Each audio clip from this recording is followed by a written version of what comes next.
Sí, justamente Andrés, estamos con el presidente del Partido Socialista, Álvaro Elizalde, para profundizar en esta renuncia del ministro del Interior y lo que se viene también acá en el Senado. Senador, muy buenas tardes. ¿Qué le parece la renuncia del ministro del Interior, Víctor Pérez, quien deja su cargo a solo minutos de haberse declarado admisible la acusación constitucional?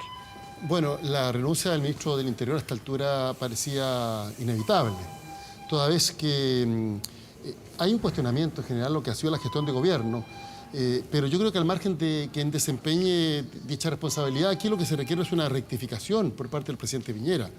Porque no olvidemos que el cambio de gabinete, en virtud del cual ingresó el ministro Pérez a La Moneda, buscó por parte del presidente resolver sus líos internos, ordenar a su coalición. Hasta ahora su coalición no está ordenada, pero lo que es peor, al instalar rostros emblemáticos del rechazo, aumentó la brecha que existe entre el gobierno y la ciudadanía. Y por eso nos parece que este cambio no resolvió los problemas de fondo del gobierno y ha tenido serias implicancias en la gestión por parte de La Moneda.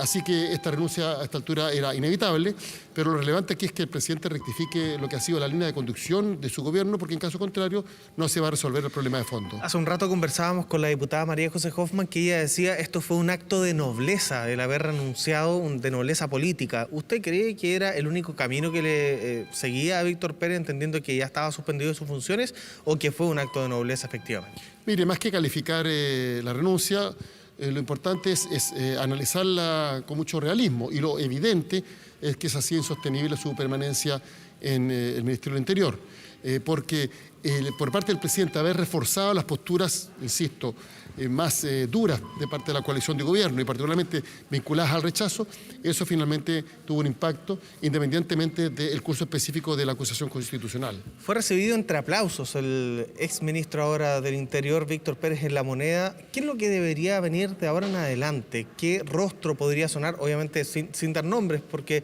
esa decisión la toma el presidente de la República, pero ¿cuál debería ser la característica fundamental del nuevo ministro del Interior de cara a lo que queda de gobierno?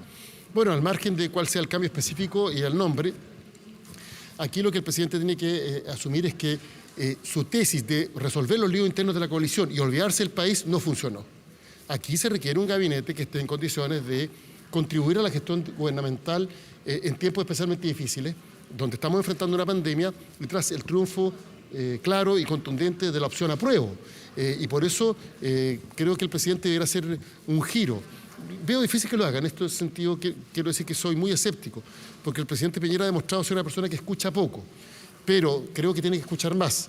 Y por tanto, más que preocuparse de cómo resuelve el lío entre partidos políticos que forman parte de Chile Vamos, lo que debe es establecer un gabinete que establezca una nueva sintonía con la ciudadanía y por tanto que se haga cargo de las demandas que han sido postergadas y no escuchadas ya durante mucho tiempo por parte del gobierno. Senador, en la oposición se determinó presentar una censura a la mesa de la Cámara de Diputados, entendiendo que usted es senador, pero ¿cómo ve desde la oposición esa determinación que a minutos de haberse votado la acusación se presente esa censura? Tengo entendido que esta no fue una presentación que fue coordinada por todos los partidos de oposición, por todas las bancadas, y tengo entendido que ahora están precisamente las bancadas conversando qué es lo que van a hacer al respecto. ¿Fue un error? No, más que calificarlo, yo respeto la autonomía de la Cámara tiene que resolver sus problemas internamente. Lo relevante es que efectivamente existe una mayoría de parte de la oposición y autocríticamente hay que señalar que no ha habido la coordinación necesaria, el sentido unitario y sobre todo el sentido de responsabilidad para garantizar que la conducción de la Cámara de Diputados está precisamente radicada en quienes hoy son la mayoría de la Cámara de Diputados. Sí. Eso contrasta con el Senado, en que también la oposición es mayoría, pero hemos tenido capacidad de coordinarnos y tenemos una mesa que representa precisamente no solo la oposición, sino que los sectores que están por cambios sociales que los chilenos demandan y particularmente por quienes estuvimos comprometidos con la opción del apruebo en el pasado plebiscito. Eso es lo que van a tener que resolver allá en la Cámara de Diputados, pero lo que ustedes tienen que resolver acá es qué va a pasar con la acusación de ahora el ciudadano Víctor Pérez. ¿Se prevé quizás un escenario similar al de la Cámara de Diputados, entendiendo que usted no puede pronunciarse porque va a ser juez en este caso?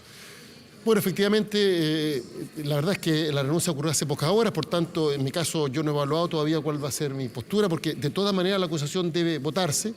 Eso no obsta que cualquier analista medianamente informado puede aseverar que obviamente la renuncia podría tener un impacto en la votación, porque el objetivo de una acusación constitucional, y por eso la presentaron los diputados, es hacer valer una responsabilidad política, que tiene dos efectos. En primer lugar, lograr que la autoridad renuncie a su cargo, o más bien que no siga detentando el cargo, en este caso no es probablemente una renuncia, y en segundo lugar se establece una inhabilidad por 5 años para ejercer cargos públicos. El primer objetivo de la acusación se ha cumplido, porque se está generando obviamente el cambio por parte de quien ocupa la responsabilidad de ministro del Interior. Así que obviamente esto podría tener un impacto en la votación que finalmente se adopte en la Cámara de Senadores. Sí. ¿Usted todavía no determina su voto? No. Respecto a las acusaciones constitucionales, yo creo que hay que ser muy responsables, se analizan en su mérito y por tanto no se puede anticipar un juicio, independientemente de que yo tenga una visión muy crítica de lo que ha sido la gestión del gobierno y particularmente la gestión del ministro Pérez. Creo que su viaje a la Araucanía fue un error, exacerbó los ánimos, generó hechos de violencia que no contribuyen en nada a resolver los problemas del país y, por cierto, también su desempeño en el paro de los camioneros demostró un doble estándar evidente, porque él fue uno de los promotores, por ejemplo, de la ley antibarricadas, que planteaba que el que baila pasa era una conducta muy grave y, sin embargo, cuando los camioneros cortaron el tránsito, como ministro de Interior no hizo nada. Pero independientemente de que tenga una evaluación política muy negativa de su gestión, obviamente, respecto de la acusación y su mérito, es algo que tendrá que analizarse en su oportunidad y, bueno, y en su momento todos los senadores anunciaremos nuestra votación. Bien, senador Elizalde, presidente del PS, muchas gracias por habernos acompañado.